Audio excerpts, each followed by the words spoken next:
Howdy, and welcome into today's extremely crowded, almost like a hoarder situation video.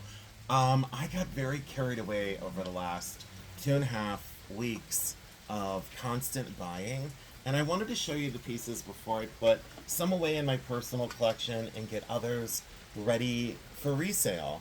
And I wanted to talk about just a few random things today as I mosey along in this video. You know, I never have like an outline or things written down. I just go with it. It's a natural progression with my channel, and I'm so glad that all of you are here. So some standout pieces, so you want to stay tuned, because there's some art glass and art pottery and true antiques that are just wonderful. This bowl is absolutely outstanding. I bought this at an antique mall. It was $350 and I offered $225 and they accepted it. So I purchased it. It is solid sterling silver. Let me get my loupe and show you the correct way.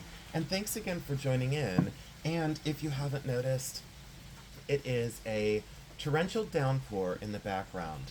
And I had said to myself, I wanted to do this as a junk in the trunk, but there is no way I'm going to get that wet because I'm made of sugar. And sugar melts. That is sarcasm, by the way. It is sterling and it's fully hallmark, and this is one of the most beautiful sterling silver repoussé bowls. Look at those flowers and look at that deep repoussé across the surface. That was, again, $225. I raced home and I weighed this, and you know what? It's 246.8 grams. So I paid very close to the metal value, but I wanted to rescue this and save this. I will commit that to my personal collection for right now. I haven't been keeping very much, but that was one of the things I wanted to keep. And at a yard sale, I just picked this up at a yard sale. I paid, this is insane, all the jewelry was $3 a piece. This is the only thing I bought. It is 800 silver. Absolutely. I understand the solder joints, as I've talked before. Look at the chasing on the back of this, but this is technically 800 silver, and those stones are magnificent, so I have to check those out. I think they're synthetic corundum, synthetic color change sapphire, because they go from that bluish color to the purple color. Some people say they're faux alexandrite.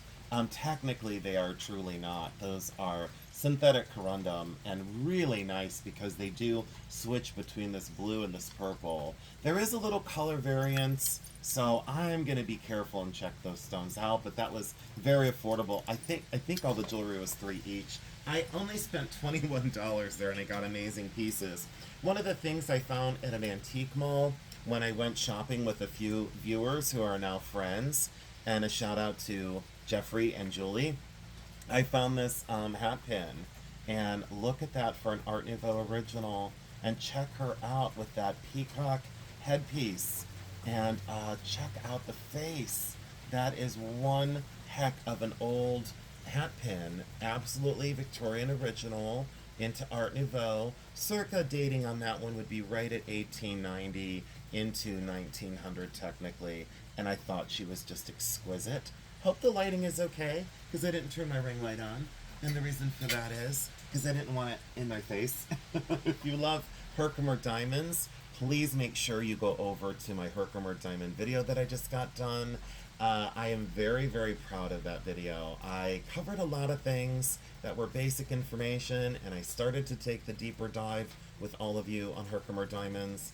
And again, I'm not an expert, but I've had experience with it for over 25 years. And this is one of the largest Herkimer diamonds in my collection. And look at that out in the daylight, even though it's overcast. Look how absolutely beautiful that is. And I needed this out on my desk today. I had to have that. Let's do a close-up of the rainbows inside of there. Look at that. Is that not the money shot? So if you want to learn about crystals, please go over to my video on Herkimer diamonds. I'm going to leave that out on my desk. And one of the most whimsical and cool things I found, it's a little clicker. So it's got the little clicker on the back of it. And if I would have this as a child, I would have drove my mom and dad absolutely crazy. Look at that for a Halloween nodder. And it's all hand-painted wood. And I would circa date that to late 40s into the 50s. Some people would say earlier, but it's actually not, because this is vinyl. and not celluloid. So the hat is actually vinyl, and the cape is vinyl. So that's not earlier, but check that out for a witch nodder and noisemaker with her tiny little broom. I thought that was exceptional, so I bought that at the flea market. I did overpay for it, but I wanted it, so I didn't care. Let me get this art pottery off my desk. Let me show you this one. I did a YouTube short of this, and I set the YouTube short to that Magnum PI theme song from back in the day when I was a kid, and I felt like Magnum PI. I felt like this like adventure at the antique mall, and I found this incredibly beautiful hand-constructed art pottery vase. I'm going to do some research on this because they do have a soft attribution to maker. It could be extremely important on the local level and also nationally collected. Look at the way that surface was completely hand constructed. And that's further proof that I will reach for things that are not jewelry, but this is jewelry for the house. This is some of the most beautiful, in a way, objects of virtue, or, decorative arts, if you will. Let me set that out of the way. We are cruising. Check this out. This is unusual. It is an Eckholt vase. Eckholt, it's Robert Eckholt. I've talked about Robert's work before on my channel, and what is unusual about this is the form, the size, and the technique that Mr. Eckholt used to construct this vase. It almost looks like agate ware. So if you look up antique agate glass, it was made to look like agate stone. And look at that bright iridescent lip, that bright punch of surface. And I think why I gravitate towards such pieces is I was trained as an artist. I was trained with color and form and craft issues. I was also trained with a critical eye, and I've covered that before. So I absolutely loved this, and there may be people that don't love this, but I loved it because the form, the technique, the craft that was used to get this together, and all of those really luscious pastel colors on the inside of that encased glass vase. Very unusual technique for Eckholt's work, and there is the signature at the bottom. It's script signed Eckholt, and then it is dated in the late 1990s. I just thought that this was fantastic, and such the large and beautiful piece of his work. Very handsome. A statement piece, in any environment. And I forgot to show you my squash blossom that I was wearing yesterday. I was wearing this one when I was shopping, and everybody stopped me and said, "That is the best squash blossom I've ever seen." And I said, "It better be." It better be, because I paid a fortune. Oh, and my platinum ring I just bought. What just happened? Yeah, a platinum and diamond ring, and I stuck it on my finger because I was cleaning it. It's not completely cleaned yet, but that's platinum and diamonds. I just bought that at the pawn shop, and it took my breath away. So there I go, getting distracted. So that squash blossom necklace, if you love squash blossoms, please go over to my video that I did on them, and a bracelet from a long time ago. And what I've said in resale is, when you're buying, I've said go slow, but when you're selling, it's all about mutual trust of you and your customer. It's about focus on your business and focus on yourself rather than everybody else in the reselling business, and speed. So be very quick and be very agile. I think those are three key facets of selling in resale. Also, in buying in resale, like this one, is the rain starting to pick up? Let's just listen to that for a sec.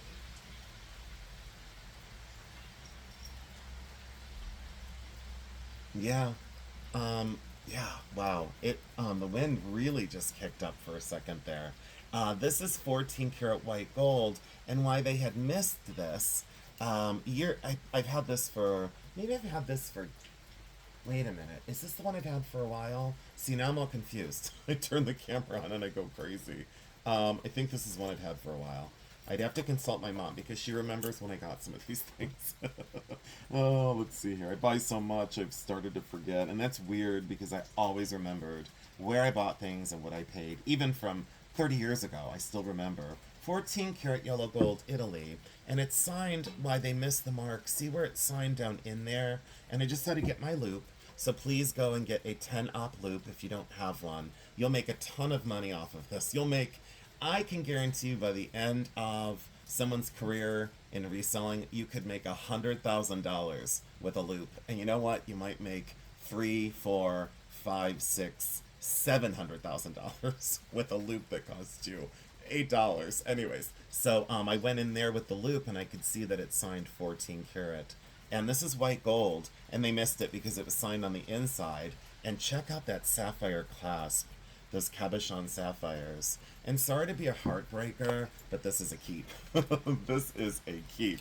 I actually am going to slip this on for the rest of the video. And the reason why is, haven't had it on in a while. So let's see here. Let's see if I can get this on myself. I love being independent. Still love, I love Jeremy and I love being with him, but I'm so independent. I really am. All right, here we go. And I think Jeremy enjoys that because he's like, yeah, I like that you do your own thing. I like that you have, look at that. For 14 karat yellow gold, I think it's 21 grams, I think. And, anyways, yeah, unbelievable. Crystalline glaze base. And what I loved about this was the color and the form again, and check out those crystals all the way around. I do have another crystalline glaze vase I can show you right off camera. Check out those crystals on that beautiful porcelain bowl. And boy, I just love that. So, and it has its information down in there. Late 1980s. Value on these has gone up drastically. I paid $30 for this about a week ago. I think I could get 120-ish. Maybe 135. But I know that I can make at least 90 or 100. If you're asking yourself, where do we sell?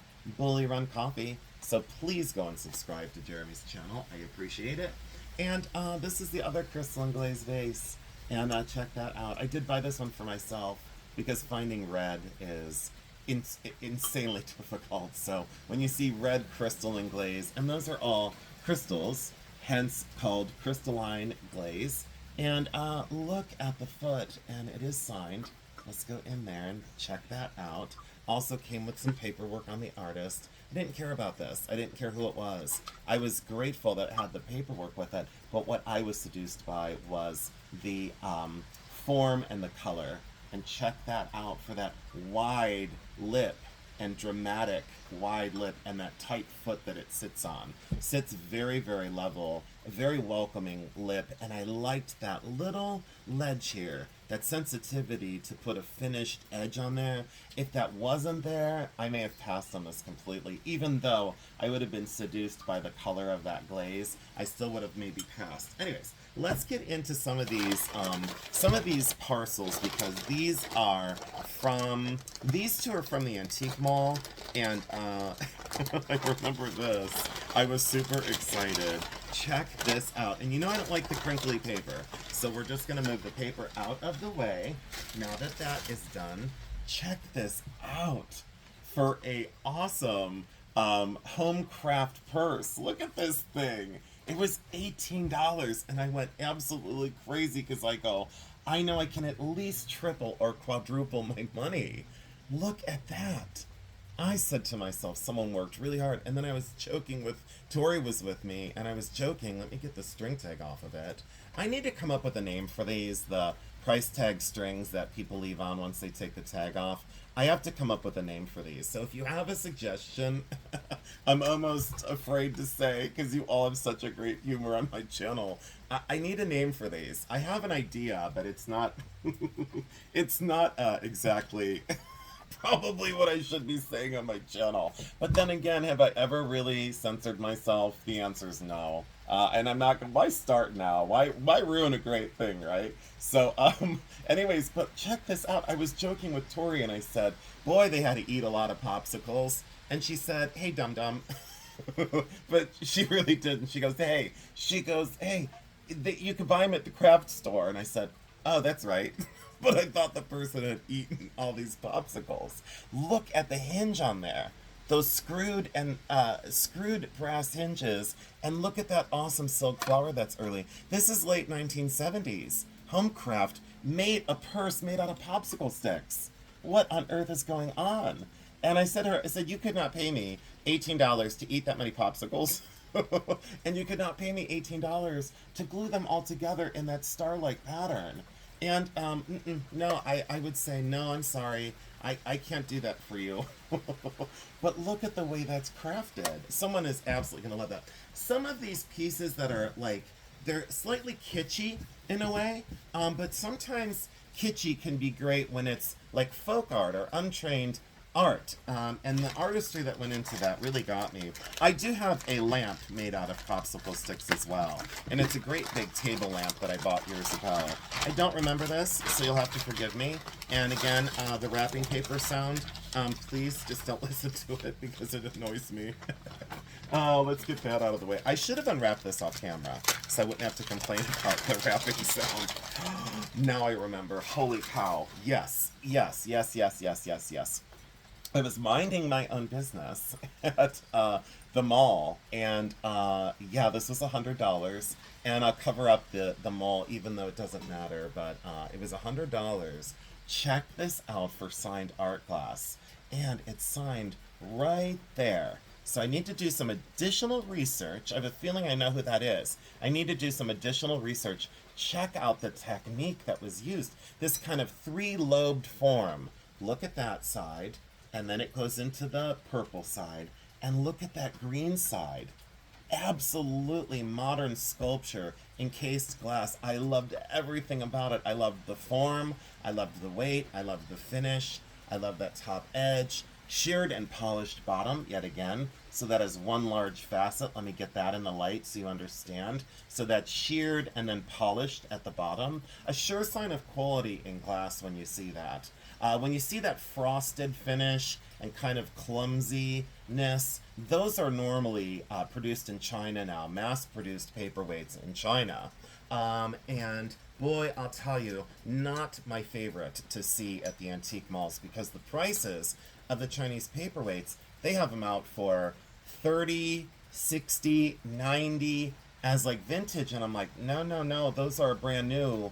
And there's really not a lot of value in them, so please be careful on art glass. Please be very, very mindful. I don't like setting that on the edge of the table. Why would I have done that? Let me set it down here. And thanks again for staying with me. Now, this was my favorite, so I'm going with my favorite, but don't move a muscle after this. I gotta pause this because the packing tape will drive me crazy. Hold on. I literally just opened this like I did presents on Christmas. I just tore right into it. I didn't even undo the packing tape. And then you say, well, maybe the sound of rain bothers someone. And I go, maybe I don't care. So this is incredible, incredible, incredible art class. I instantly fell in love with this as soon as I saw it because technically it's considered a paperweight glass vase because it's made in the technique of paperweight glass. If you look up Tiffany paperweight, antique Tiffany paperweight vases, you will be stunned by their color and their form and the technique that was used. I sure hope the camera is picking up the absolute amazing light and shadow that is created in this incredibly beautiful paperweight glass vase. It is artist signed, so let me show you. And if anyone out there knows that signature, put it right down in the chat for me. The seller did tell me who this is. Of course, I didn't write it down. And then the next time I asked him, he had forgotten who it was. So now I need to do a little bit of research. So there is the signature. There you go, right there. And I look at that color. Look at that. Almost underwater in a way. Almost heavenly, ethereal. Imagine trapping that in clear glass. This is extremely heavy. Look at that money shot. Let me get my hands out of the way. Do you love this? Leave down in the comments if this trips your trigger for a piece of amazing vintage art glass, because that, my friends, drove me absolutely insane. And I mean, absolutely crazy as soon as I saw it. I didn't care about the price tag. I said, it's going home. I'm taking it home. And again, it might stay with me for a little while, but what I have a tendency to do is enjoy these pieces and absorb their essence, absorb their visual information for me as an artist. Because a lot of people say, you buy so much stuff. And I say, I also sell so much stuff. And on something like this, I spend a little bit of time with it to absorb the technique or absorb the color combination or how the piece is crafted and constructed. So I think about those things before I sell them, so I have a visual library of this. Even photographs is a great way to do it. So if you are shopping at the antique malls and you don't want to drag something like this home because you don't have the money or you don't have the space, take a photograph of it. If the people don't mind, always ask for permission instead of asking for forgiveness. I learned that with arrowhead hunting in fields. You always ask for permission. You never just assume that you can, even in public spaces. So you always ask for permission rather than asking for forgiveness if you're in trouble. So take photographs at the antique malls and document some of the pieces, but that was just exceptional. Let me set that out of the way. I have so much more to go. Let's do a little bit of jewelry stuff. Let's clean this table up because boy, oh boy, these things are they're really dusty. Oh, I want to move this in. Yeah, I gotta look at my Herkimer.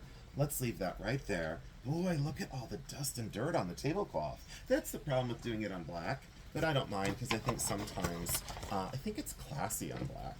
I think you can see the colors and the forms better. You'll have to forgive me, I don't remember this box or this bag at all. I know that this came from another antique mall, I can tell you that much. Wish the label was on there so I could promote the store, because I would totally show the store where I bought this, because I love the owner. She is magnificent, very patient with me. Boy, can I be a problem sometimes as a customer. Demanding, I should say. This is missing the chain, but this is green snail shell, and I've talked about green snail shell before. This is one of the most beautiful Victorian coin purses, all original on the inside. You seldom see it in that good of condition. Also, the chain would be a very easy fix for me. It just needs a little steel chain to put on that, but look at that Victorian green snail shell. Absolutely beautiful. Do you guys love that? I mean, what on earth? Mother Nature on a very beautiful day. And quite the amazing little coin purse. Loved it. Absolutely had to come home with me. Not sure what we have here. Okay, phew. It's not a keep. But it is amazing. Rose quartz and pink tourmaline. Completely hand constructed in sterling silver. I can guarantee that that is sterling. Of course, I will test it.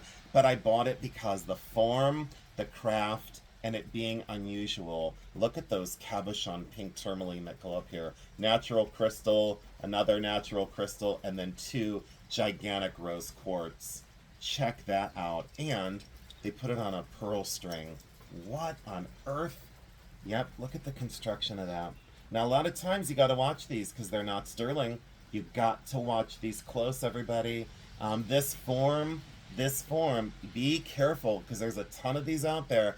I would say a strong 8 out of 10 that look like this are not sterling. And I say, hold up, wait. This is absolutely soldered correct for sterling. And you can tell by the solder seams. And as a silversmith, I have that inside track in the race that I understand the craft of the pieces. I wish I could tell you more of what to look for, but I can show you the solder seams and what to look for here. I'll have to bring on a fake. I'll have to do a real one in sterling and a fake one that's like junk metal that's silver plated. I'll have to do a video on that. And great idea for a video. Glad that just happened. And I think these are, maybe these are the Swarovski flowers.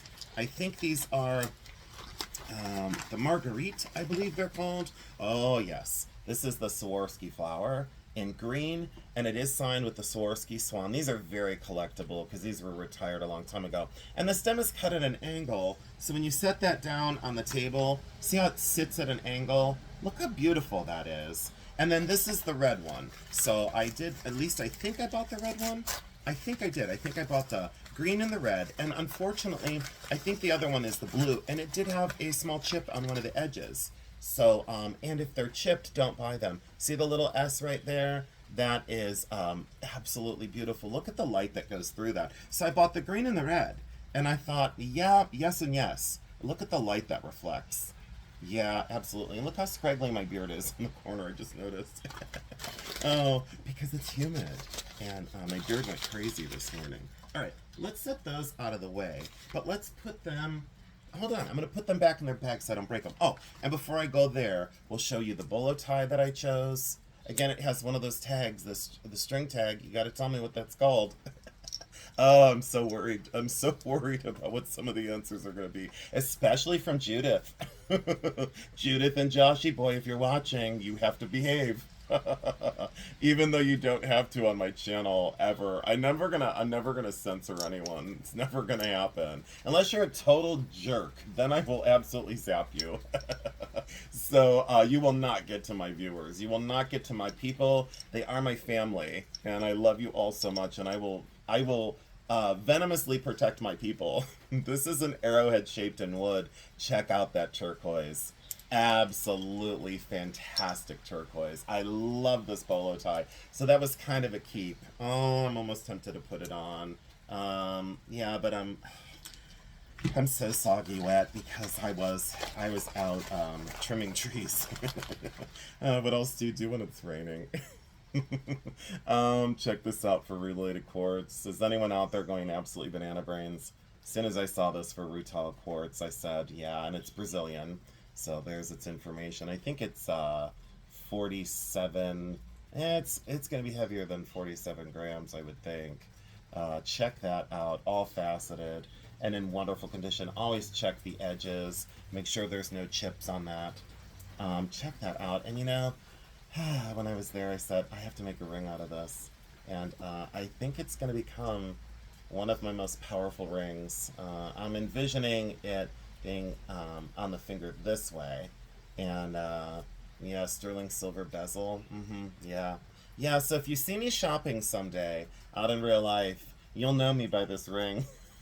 Oh, just look for the purple and orange aura, and it'll be me. Sometimes the aura goes a different color when I'm not at my best.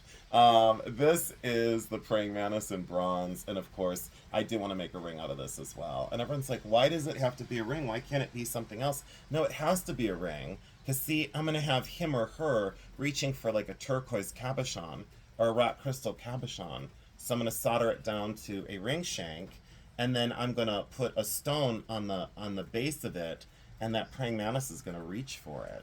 Yeah.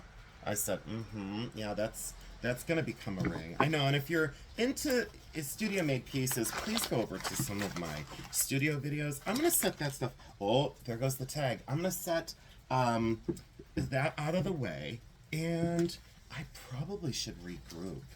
Should I? No. I'm going to keep it transparent. And I'm going to say, let's look at this one. Oh, I remember this one. So this was at Hard Fill, and I normally don't buy these because they're too pretty. Look at that. Absolutely turn of the last century, 1900. All the edge was fine. There was no hairline cracks. Always look for like the crow's foot on the bottom here. So when you hit it on something, there will be like a crow's foot crack. That's not desirable because it will transfer through to the front. And check out that edge. This is all decal transferred. So this is not hand painted. So that is a decal that was transferred to the porcelain and then fired. Circa, on that one, 1900. You could go, some of them as early as 1890, some of them as late as like 1918, into the teens. But yes, I said, yeah. I said, yep, we're doing that. It's beautiful, it's pretty. You know, they used to sell really, really high. $60 a piece wasn't unheard of in this area in Ohio. Now they're down to, I think I paid $8 a piece for both of these. I paid $8 a piece, and this one is signed. This one's Austria, so there's its mark right there with that crest. I'm not sure exactly the producer. Doesn't much matter. And these, unless you start to get into the RS Prussia ones do escalate very quickly, but be careful on RS Prussia marks. There's a lot of fakes out there, so please do your research on RS Prussia. I'm by no means an expert, and I have been stumped before by the marks, but luckily I would only spend $5 or $10 on them, so it didn't matter who produced them, because they're still antique, and they're still beautiful. Look at that edge work. of how beautifully that is done. I have a feeling that such beautiful things will start to come back in value. I haven't seen it yet. But again, years ago they were like maybe $60 a bowl, and I would say now, I mean, I paid 8 a piece, or I paid 7 a piece. If I sold these now, I'd be lucky to get 25 a piece, and it's sad because these are things of beauty and things of virtue and things of our history. I love that gradation of the green as well. Think about the skill and the craft that it would have taken to produce such a beautiful thing, and something that would last for a very long time. And doesn't that ring match this bowl? See what I'm saying about luxury for the house? It oozes a certain sensuality that is really lost in today's items. Boy, that was a little bit of a lecture there. See how that happens? It just happens in my videos. That's why I don't write anything down, because I want to give you the best and most honest information that I could give you, with a little bit of my opinion along the way. And I did say to someone the other day, you don't have to be opinionated in the business, but you have to have a critical eye. So if you go somewhere and you look at something like that, the necklace I showed you earlier that, most are sterling, you have to have that critical eye. So I don't leave that out of like anything. Yes, I still carry that into relationships and friendships, but I think that that's healthy. I think that that's wise. And when other people don't do it, you gotta wonder why they're not. This is an exceptional Czechoslovakian perfume bottle. Again, sheared and polished bottom that I keep drumming that drum because it does matter. Look at that large facet right across that surface here. I thought this one was signed with the Czech. Oh, it's signed right in the middle, very faintly with that acid mark, that acid cut mark. Let's see if we can see that. No, with the reflection, it's going to be very tough. But you'll have to trust me, there's a very faint mark there. No, we're not going to get it on camera. It was camera shy. This is all cut and polished. Look, this is not molded. This is all cut and polished. And see how you can see that? Those little striations that someone had actually faceted this by hand? Yes, every single facet is cut like a gemstone. So again, when I say oozes, let's see where the stopper is. This is not the stopper. No, this is the stopper. Check out that intaglio lady. Look at that Art Deco lady. Absolutely stunning. Yes, the dauber is broken off. Would have had that long, thin glass dauber. Most of the time, those bite the dust because you clink it on the bottle once and it's broken. So look at that intaglio. She is acid cut from behind. That is not cut by hand, that is acid cut. Sometimes they will be painted almost like a sulfide. Sulfide is actually in the glass like a marble, like an antique sulfide marble. Totally different technique, but it'll be reverse painted. A lot of the butterfly wing jewelry was created the same way. So they would have this acid cut, they'd put white paint in from behind to make it simulate a sulfide, and then they'd put butterfly wing in from behind and set them in sterling silver. I have a very large collection of them. Sometimes these are attributed to Hoffman. I'm not going to get carried away with attributions in my videos because it's a really good way to start an argument with people who think they know more. And maybe some people do know more, and maybe some people just want to fight. That's again why I'm not on Facebook. I'd be fighting with everybody. So there you go.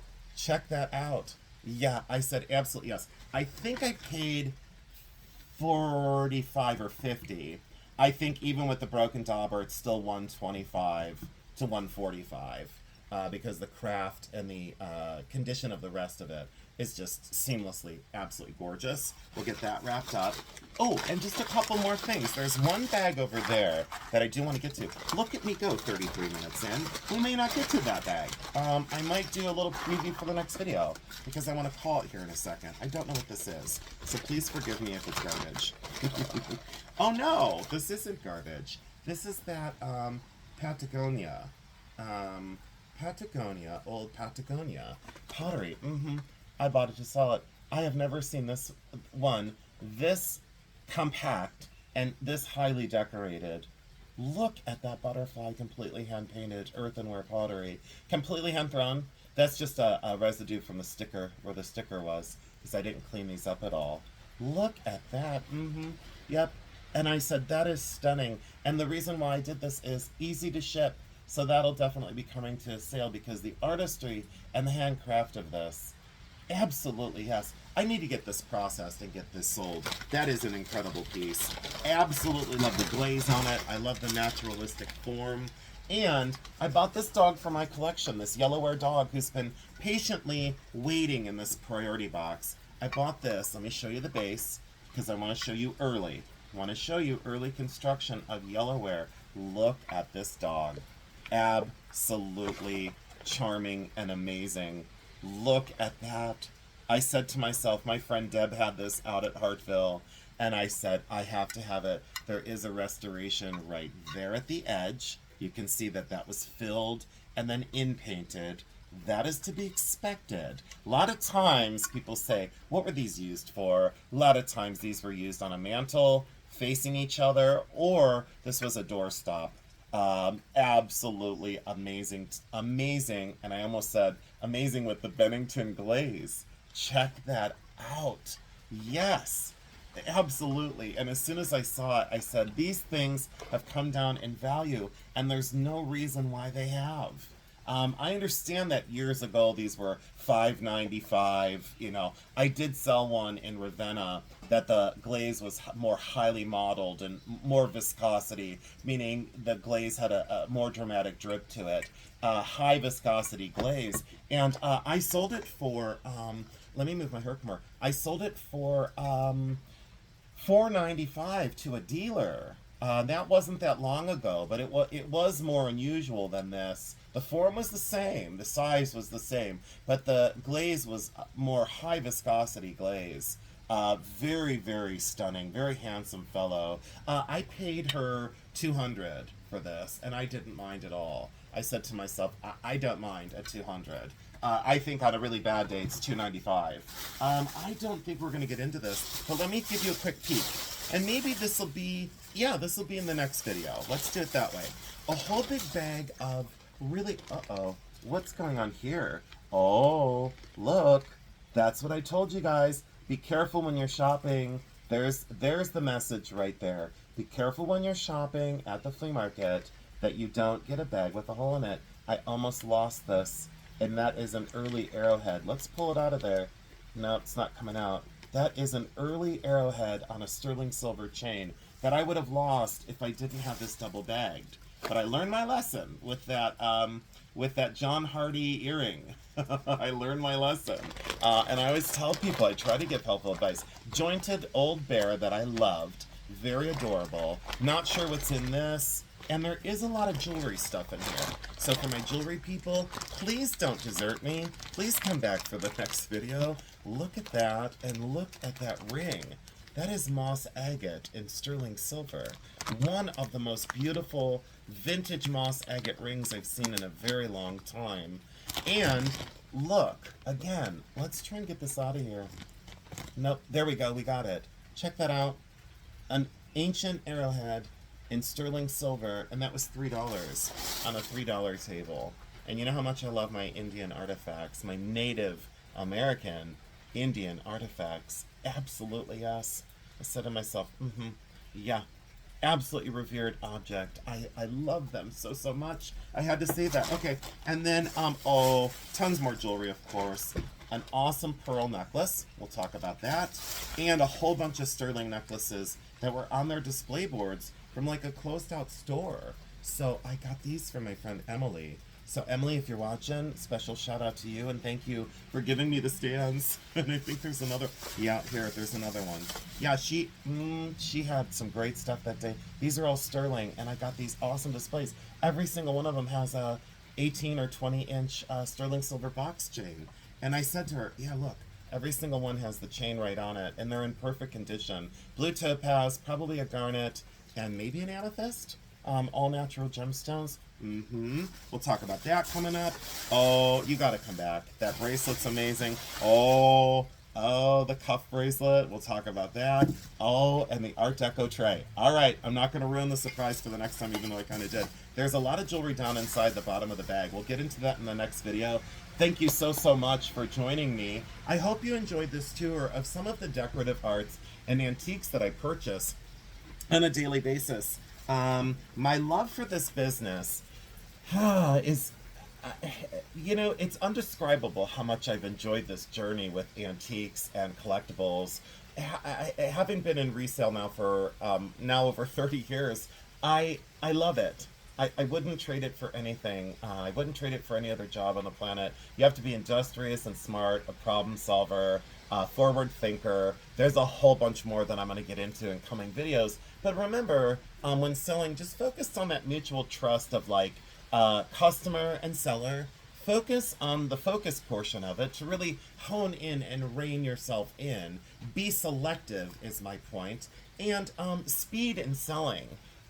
Be agile, be quick, be mindful. Don't be rushed and make mistakes. With buying, slow down, take your time, absorb everything, and touch these pieces. Feel their energy, feel their past life, and love them as if they were your own originally. If you have that connection to it, you know it's got to go home with you. So I hope that makes perfect sense. I love you all so much because I truly do.